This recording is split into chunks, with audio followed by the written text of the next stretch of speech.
वक्फ board का लेकर आज प्रोग्राम हुआ यहाँ पर आपके नाथनगर विधानसभा में, और उसी के लिए प्रदेश अध्यक्ष महोदय अख्तर ईमान साहब आए थे।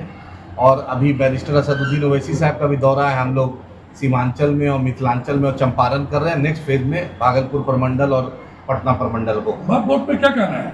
वक्फ बोर्ड पे वही, जैसे कि हमारे आपके सामने सारी साफ मांगे कि आप, हमारा यही है कि आप जो लिमिटेशन एक्ट जो किए हैं 12 साल वाला, आप इंक्रोचमेंट जो 12 साल तक जमीन को कब्जा किए हुए हैं उसको बाद आप उसको हटा दीजिएगा, तो फिर वो इंक्रोचर जो है वो तो कब्जा कर लेगा।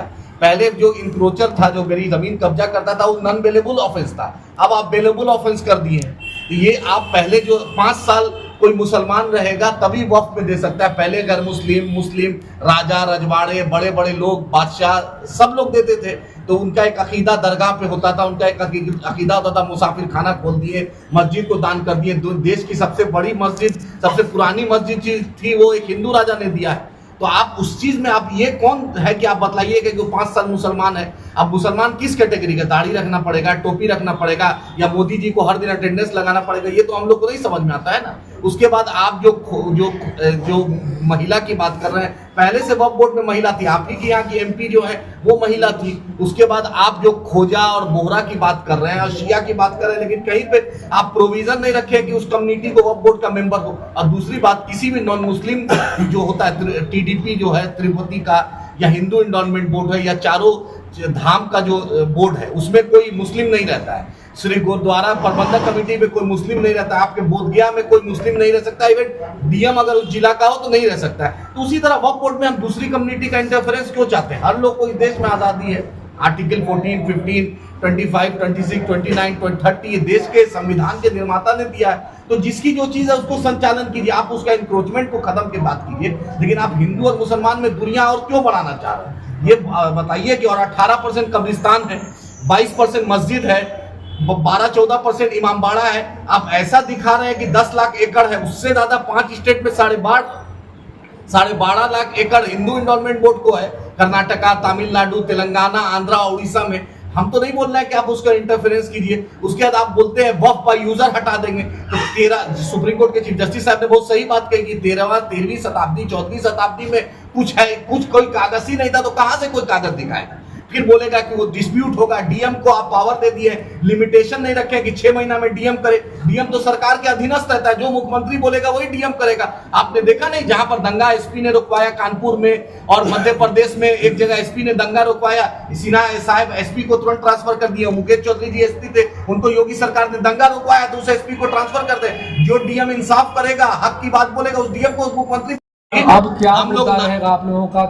संशोधन तो कर दिया गया है कानून में, क्या स्टेप रहेगा? या हम लोग देखिए, आज रात में 9 बजे से लेकर 9:15 तक all India Muslim personal law board ने बत्ती ऑफ करने का एक ऐलान किया है कि सब जो बत्ती है घर में ऑफ किया जाए। ये एक प्रोटेस्ट है 9 बजे से, रात 9 बजे से 9:15 तक। ये पूरे भारत में जो all India Muslim personal law ने आह्वान किया है। हम सुप्रीम कोर्ट भी गए हैं, सुप्रीम कोर्ट से हमें उम्मीद है, क्योंकि जब संसद में अहंकार और जब की तानाशाही बढ़ जाती है तो सुप्रीम कोर्ट सबसे बड़ा सहारा है, कस्टोडियन ऑफ द कॉन्स्टिट्यूशन है। 2007 में एम्स अमेंडमेंट एक्ट आया था डायरेक्टर के लिए, सुप्रीम कोर्ट ने उसको टर्न डाउन किया था। तो JPC की आप बात नहीं मानिएगा, आप अपोजिशन के 231-32 MP की बात नहीं मानिएगा, आप राज्यसभा के 95 MP की बात नहीं मानिएगा। आखिर मोदी जी क्या चाहते हैं? और नीतीश जी से अफसोस है, नीतीश जी बताएं कि कल तक मुस्लिम कम्युनिटी में अफ्तार पार्टी में और खानकाह और ईदगाह में, इमामबाड़ा में जाते थे, किस लिए आप जा रहे हैं? आपका लगता है जो आपके भाजपा के नेता हैं ललन जी और जो संजय झा जी ऐसा गोया प्रवक्ता बने कि जदयू 2025 के 31 दिसंबर में भाजपा में विलय कर लेगी। अगर भाजपा का ये जदयू का ये है तो जदयू अपना स्टैंड क्लियर करे। हमें अफ्तार पार्टी और मुशायरा से मतलब नहीं है। नीतीश जी, चिराग पासवान जी, रामविलास जी मुस्लिम मुख्यमंत्री की बात करते थे, आज रामविलास जी का बेटे लग रहा है भाजपा के मुख्यमंत्री की बात कर रहे हैं। जीतन राम मांझी जी को मुसलमानों ने हमेशा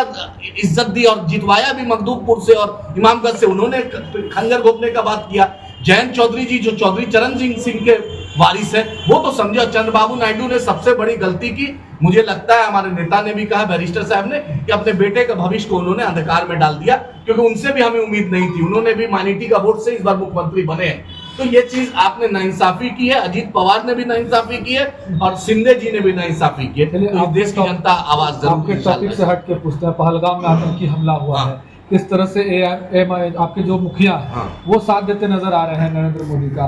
देश के किस तरह से साथ है आपकी पार्टी, किस तरह से क्या चाहती है? पूरे हर तरीके से भारत सरकार किसी भी तरीके से कोई भी स्टैंड लेगी, उसके साथ पूरा MIM है, पूरा मुस्लिम कम्युनिटी है, एक एक भारतीय है। आपको ये भारत पे हमला है, ये हिंदू और मुसलमान पे हमला नहीं है। इससे बड़ा घिनौनी, इतना घटिया, इतना पाकिस्तान से इतना बड़ा घटिया जो हुआ, नरेंद्र मोदी सरकार से अनुरोध है कि आप कुछ कीजिए, अब तो कुछ कीजिए। अच्छा, आपने वहाँ सुना होगा वहाँ पे कलमा पढ़ाया गया, वहाँ पर जात पूछी गई थी, धर्म ये अफसोस पहली बार ये मोडस ऑफ ऑपरेंडी आतंकी हमला में देखा कि आखिर सरकार का जो इंटेलिजेंस है, सरकार का BSF है, सब कुछ तो सरकार के साथ है। आखिर ये घटना हुई, ये बहुत ही दुर्भाग्यपूर्ण है। पूरी समाज, सिर्फ हिंदू और मुसलमान नहीं, एक एक भारतीय इसको निंदा भी करता है। और जिस तरीके से सरकार, अगर भारत सरकार चाहती है, हम उस सरकार के साथ हैं। हम चाहते हैं इस बार अगर आप नरेंद्र मोदी जी से या योगी जी या भाजपा के लोग बयान बहादुर नहीं बने, इस बार कम से कम कुछ करके दिखा दे। इस बार दिखाएं कि पाकिस्तान को उसकी औकात, अदानी का मफाद नहीं देखे कि आपका वहां पे पोर्ट ट्रस्ट में, आपका पोर्ट में फायदा हो रहा है। आप कम से कम देश के लिए हाथ जोड़कर प्रधानमंत्री से बोल रहे हैं कि कुछ कीजिए, इस बार पाकिस्तान को उसकी औकात दिखाई। कांग्रेस ने प्रधानमंत्री का जो है चेहरा काट करके जो है, अब वो देखिए, कांग्रेस के मैं कांग्रेस का प्रवक्ता हूँ नहीं, लेकिन मुझे नहीं लगता, मैं कांग्रेस का तो प्रवक्ता हूँ नहीं। अब वो कोई फोटो है, वो प्रधानमंत्री अपने आप को फोटो क्यों समझ रहे हैं? वो फोटो किसी और का भी हो सकता है, वो गृह मंत्री का भी हो सकता है, किसी का। तो आप उसी को प्रधानमंत्री पर क्यों लाती है? प्रधानमंत्री का भी तो बहुत, राहुल जी का हमने सुना नहीं, राहुल भाई, मैं कांग्रेस का प्रवक्ता नहीं, राहुल जी का मैंने देखा। और दूसरी हर अपोजिशन पार्टी इस बार प्रधानमंत्री के साथ है। प्रधानमंत्री से फिर से अनुरोध है, राजनाथ जी से फिर से अनुरोध है, अमित शाह जी से फिर से अनुरोध है, अजीत डोभाल साहब से फिर से अनुरोध है, इस बार आप पाकिस्तान को उसका मुंह तोड़ जवाब दीजिए। पूरा देश आपके साथ है, पूरा देश कश्मीर के साथ है, वहाँ के लोग कश्मीरी भी आपके साथ हैं। क्या बदला लेना चाहिए? जो हम तो चाहते हैं POK ले लीजिए, आप घुस जाइए लाहौर तक, आप जैसे इंदिरा गांधी ने किया था, अब दिखा दीजिए जलवा।